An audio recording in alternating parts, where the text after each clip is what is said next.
100 press మీట్లల్లా 99 press మీట్లలో 6 జిల్లాలకు విభజించి సర్వనాశనం చేసిందని ప్రతి దాంట్లో మాట్లాడినా నేను. మరి ముఖ్యమంత్రి గారి దృష్టికి కూడా తీసుకుపోవడం జరిగింది. వారి దృష్టిలో నిజంగా కూడా జిల్లా విభజనలో జరిగిన అన్యాయం ఉన్నట్టు అది వరంగల్ జిల్లాలో అని వారి నోటీసులో కూడా ఉన్నది.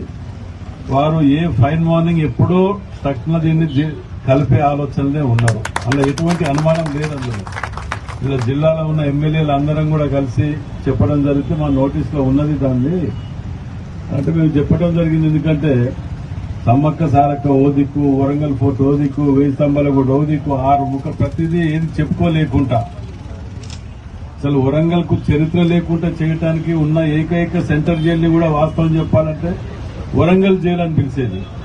ఇప్పుడు దానికి కూడా లేకుండా చేసి ఇదంతా కూడా ఒక వ్యూహం ప్రకారం జరిగిందనే అనుమానాలు కలుగుతున్నాయి దీంట్లో.